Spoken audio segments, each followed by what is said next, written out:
Hello, everybody. It's really a pleasure to have a conversation with Dana Stabenow, who actually is in my house back in another room while I am in my office. We thought the Zoom format would be fun. So, Dana, I know that you're working hard on a new book in your series about the Eye of Isis. So, want to give us a little catch up on the first book, Death of an Eye? Um, on the first book is called Death of an Eye, and it's set in in Alexandria in the time of Cleopatra, and it features the Eye of Isis, which is a position, um, a sort of a secret position, sort of the hatchet man for Cleopatra, only in this case, woman. And the current Eye of Isis dies, and Cleopatra calls on a friend of hers, Teta Sherry, to find out how the existing Eye of Isis died, and eventually to take up the mantle of the Eye of Isis herself. Got it. So the death of her predecessor, Sherry's predecessor, was suspicious at the very least, right? She was murdered in the streets of Alexandria in the middle of the night. Yes, and her body discovered by a street sweeper the next morning, Right. who went hot foot to the Shurta, who are the local police, who then immediately went hot foot to Cleopatra, and Cleopatra called on Teta Sherry to investigate. So Cleopatra is the latest in a long line of Ptolemy rulers, and she's actually sharing power with her brother, who is a real skis, as far as I can recall in all this, right? Well, yeah. Caesar basically set them both up on a throne. The story of Caesar and Cleopatra, I don't have to go into, everybody knows it. But to continue, Caesar was worried about political fallout of his taking Egypt as his own personal fiefdom, which he certainly could have done. So he set Cleopatra and Ptolemy up in the tradition of brother-sister marriages and rulers. And, basically from that point forward, they were a client state of Rome, but not his personal fiefdom. Got it. So Egypt was valuable to Rome because it was actually the breadbasket of Rome because of the Nile inundations. It was really fertile, and we don't think of Egypt that way today. We think of it more in the North African desert sort of thing. But in Roman times, it was a really rich agricultural It province. fed Rome. It fed Rome. Also, here's another really interesting thing. One of the main exports of that time of Egypt, not just to Rome, but to the rest of the world, was papyrus for paper. Ah, sure. All empires are built on paper, as we know. And the Roman Empire was, in part at least, built on Egyptian papyrus. That is an interesting point. I mean, I always think of them as having chiseled everything into granite because that's what we have left. But you're right. For day-to-day work, they would have needed paper rather than stone. So Cleopatra is young, right? At this point, whatever I'm trying to I, remember, she I died. think she's 18. I think she's 18. She dies when she's just before she's 40. None of these dates are exact, almost none. I mean, everybody knows the Ides of March when Caesar was killed, but hardly anybody can put a finger on when he was born or when she was born either. Absolutely true. So when you and I were running around Alexandria a year ago this month, looking for Cleopatra and so forth, one of the things we learned is that nobody knows where she's buried, right? No, but they're hoping they're going to find her. They think right now they're circling in, and that eventually they're going to find her mausoleum. That was really They're discovering, it seems like every month we hear another story from Egypt about some new tomb, or old tomb that they have newly uncovered. And I think there's much more to be found out about that time. absolutely true. They also haven't found Alexander the Great, the person who founded Alexandria, which is Cleopatra's capital. And they're using LIDAR, I think, aren't they? That wonderful technique that Doug Preston wrote about so well when he was down hacking his way through jungles in Central America. But Yeah. LIDAR is a way to see what's under the ground a lot more clearly than has been possible in the past. Mm-hmm. Yes. I can't remember the exact thing. When I wrote the review of Doug's book, I went into it more thoroughly, but yeah, it's from the air, and it's able to see in between the spaces of other things, whereas other radar, so to speak, will just reflect back from those other things. This has the ability to see in between the spaces, or see through the spaces in between. the other stuff that just reflects. It sounds more complicated than it is, but it works. So. It does work. Well, how exciting if you're writing this series and they suddenly run across, the actual Oh my two. God, it might upset my entire, I've planned this series out a little bit, and it just, if they find something new that just throws, a monkey wrench into the as far as I have got the timeline written out, then I'll just have to like make a left turn. Well, you can only write fiction on the basis of what you actually know when you're writing Yep. it. Otherwise, it becomes speculative fiction or fantasy. So you don't want to Well, write that. I wrote 3 science fiction novels, and I think I haven't gone back to look at them, but I would be, and I investigated as much science as I possibly could at the time.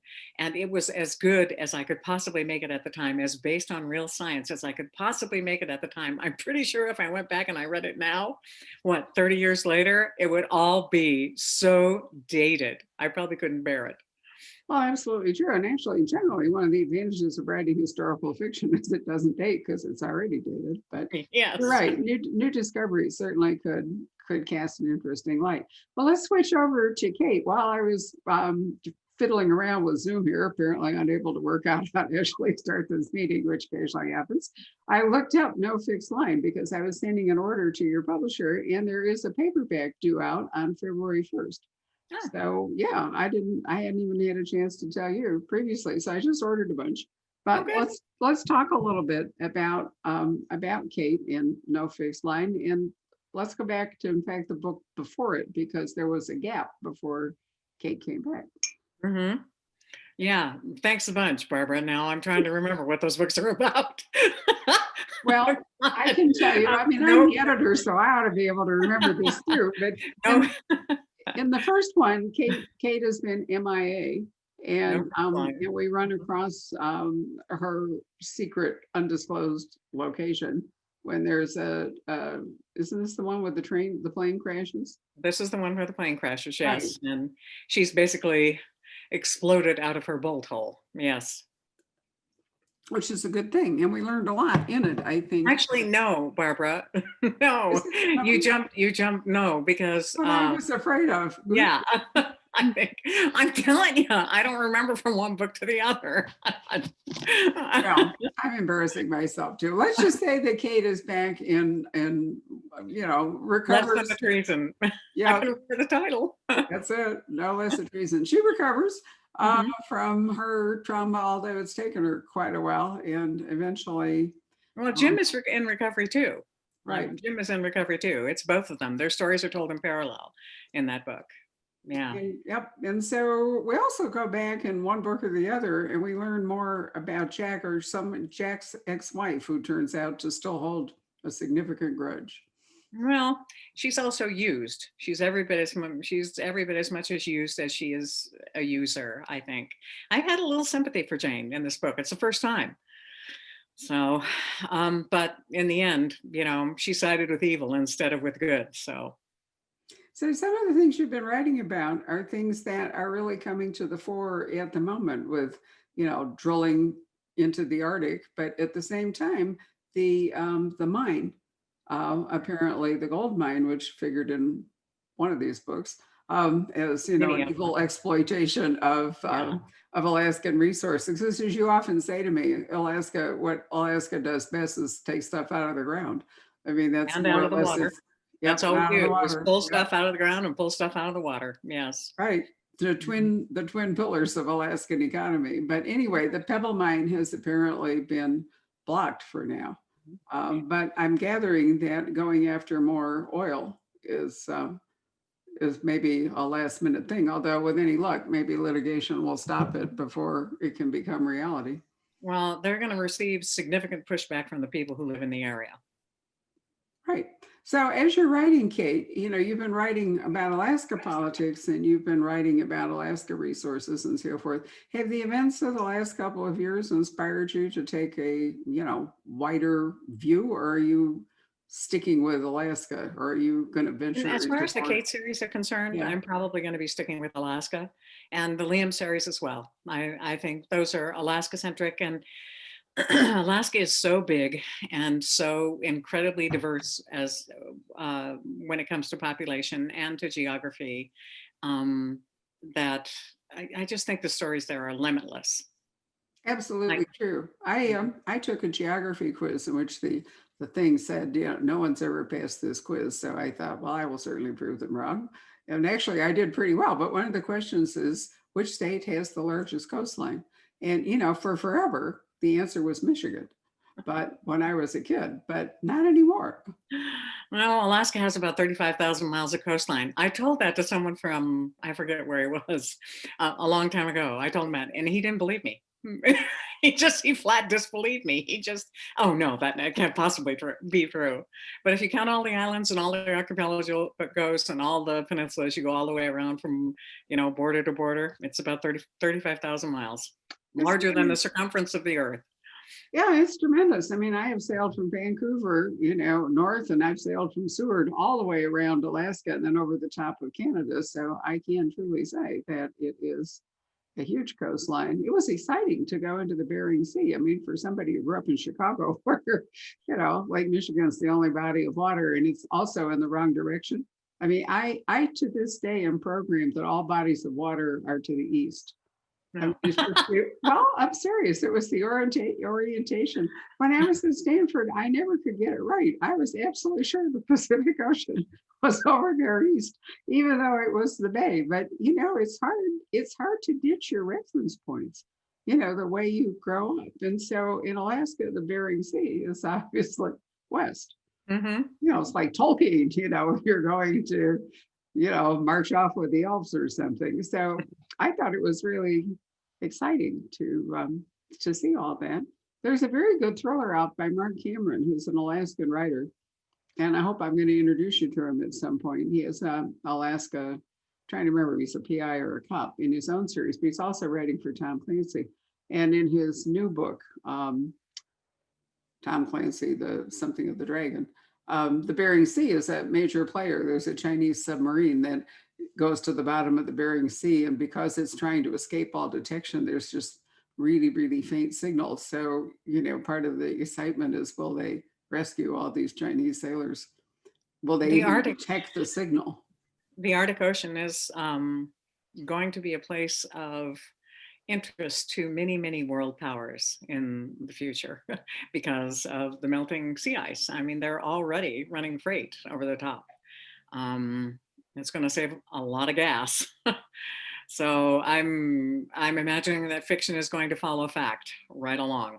I'm sure it is. We were actually offered a cruise from Vladivostok over the top of Russia all the way to Alaska, the reverse essentially of Mhm. the North, well, more than a reverse of the Northwest Passage group, it's in the other hemisphere, but nonetheless, you know, sailing across the top of the world, which we just could not imagine, you know, 50 years ago. Who would have guessed that we could do that? So anyway, we do have No Less a Treason and No Fixed Line. We do have those available in paperback as of February. But Yeah. you have a new book, and one of the interesting things about the Liam Campbell is, are we going to have paperbacks of the first four? Because I think a lot of your fans have either read and forgotten them, such as me, for example, or has never read them but would like to read them before they step into Spoils of the Dead. Well, I've been running excerpts in anticipation of this because my UK publisher, Nick, who prints the physical copies of the book and then ships them over, told me that he was going to be doing this. So I started running excerpts from the first four books in the series months ago, and I've been getting some really good response from it. So I am hoping you'll have lots of orders for those paperbacks.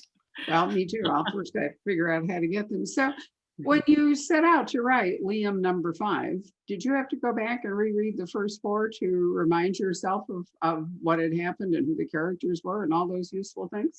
I skimmed them, but I really didn't have to go back. Just like, I went through every page, but I didn't read every word. I skimmed all the way through. And those are my working copies where I've underlined and marginal notations and dog ears and highlights and all that. God, they're a mess. And then I had the added advantage of I sent Kate in Restless in the Grave, which is the, I believe, 19th Kate Shuak novel, Liam went to Jim and asked him for help in a case that he was on because he couldn't, there was a personal conflict and he couldn't get into it himself. So Jim said no, he wouldn't come, but he'd send Kate down. And so Kate went down to Newenham and solved everything. There's some really good scenes in that book. I really love that book, Restless in the Grave. And it was difficult melding the two sets of characters, but it was a lot of fun too. It was challenging. I had a good time with it. So Liam was stationed in Newnham, but in Spoils of the Dead, you are relocating him. I relocated him to a bay that is loosely based on Catchmack Bay, which is where I live now. In reality, troopers get moved around a lot. So it was not really realistic to have Liam stay in one place for very long. I could get away with that with Jim because, you know, the strong hand of Ekaterina in the background, as I think I revealed in the last book, was probably responsible for the post getting built in the park and for Jim to be assigned there. But with Liam, I wanted to, and things have changed. At the end of Restless in the Grave, somebody very important to both Liam and Y dies, and someone else very important to him at the beginning of this book, we find out, has left as a result of that death, and things have just changed for them. So it's time to go. So they leave, and they're both, I think Y is at present in a little bit better place than Liam is, but Liam's a little confused. He's not quite sure where he's going or what he's going to be doing next. I regard this book as more of a bridge between those first 4 novels and the next ones that are written in the series. Right. Well, you know, it's realistic in a long-running series. People's lives change. You know, their relationships change, their health changes, they relocate, their jobs change. I mean, Jim's job has changed over in Kate, you know, I mean, he's, so the only constant in the absolute constant in Kate is mud. Just that's been a little iffy for her a couple of times too. Oh, yes. I am not interested in writing the same characters in the same situation, book after book after book after book. That sounds to me like spiritual death. I just couldn't do it.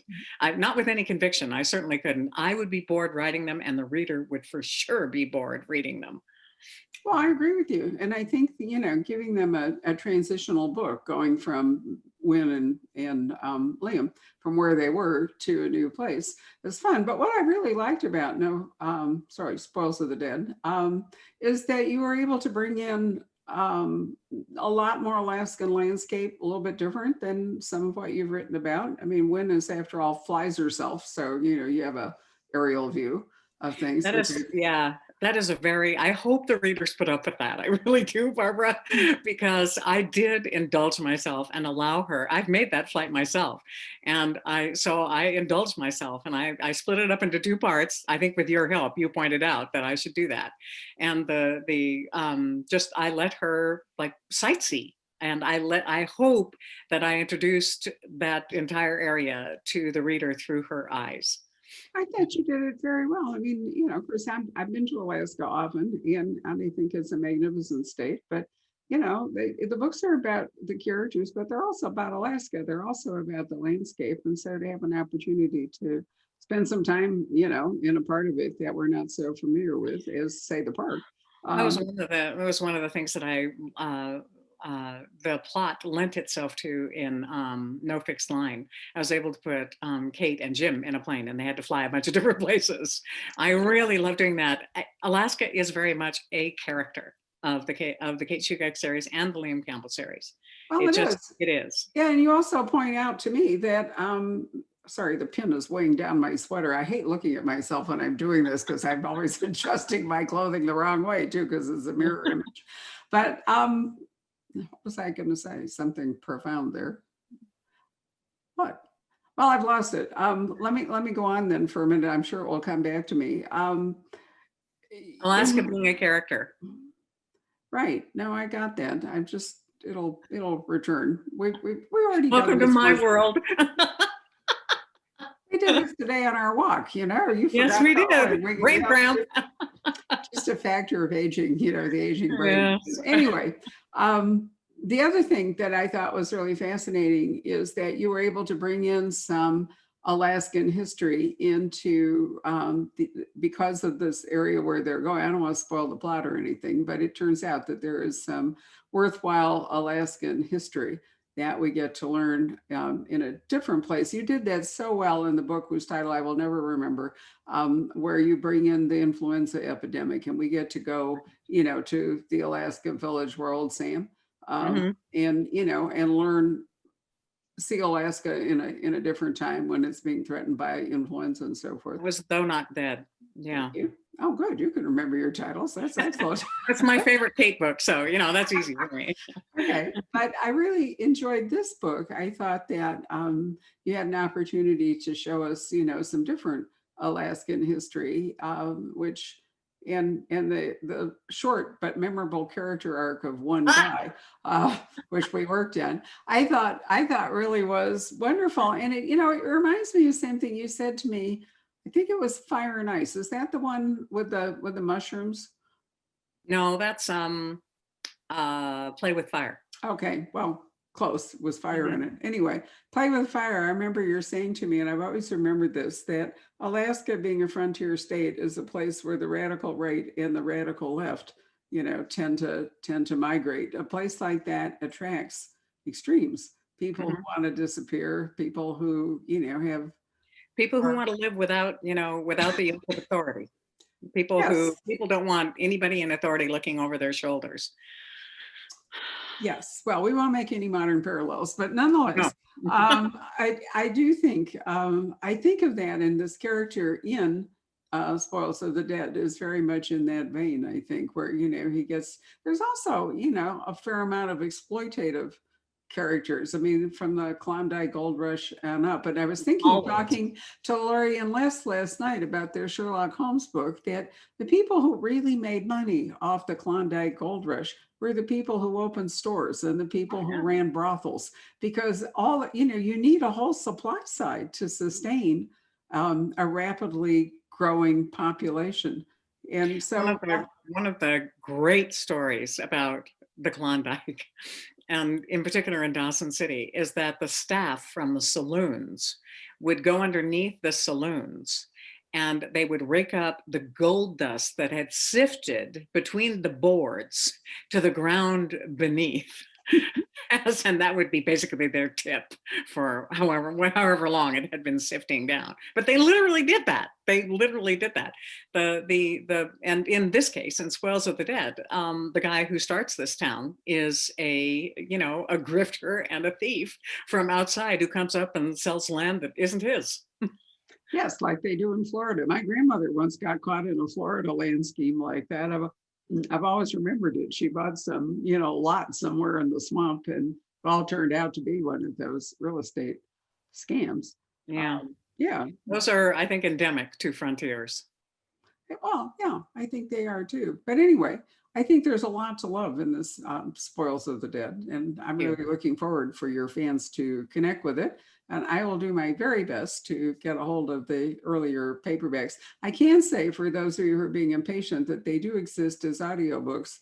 Um, I think it must be from Audible, because Mhm. you can order it. So Uh, God, I don't. I think they're either with. They're out there. They're okay. out there. It's either they're Tantor. The most recent ones are with Tantor. I think there's another audiobook business, not Audible. Although who knows, Audible may have bought them by now. Who It's knows? hard to They say. buy everybody, so Well, I have I no can order idea. them from the Amazon distributor, which is why I think it's the four And early. I would like to assure the faithful that the narrator is always and ever Marguerite Gavin. So nobody has to worry that the voice of the Stabenow oeuvre has changed. Wonderful. That's really good. Well, I will certainly look forward to it. Let's remind everybody that you're going to launch Spoils of the Dead February 6th Mhm. at the Poison Pen. But you know what? We never did agree on a time. It's a Saturday. Do you have I thought thought? it was 2 o'clock in the afternoon. Do you want to change that? We can. It's up to you.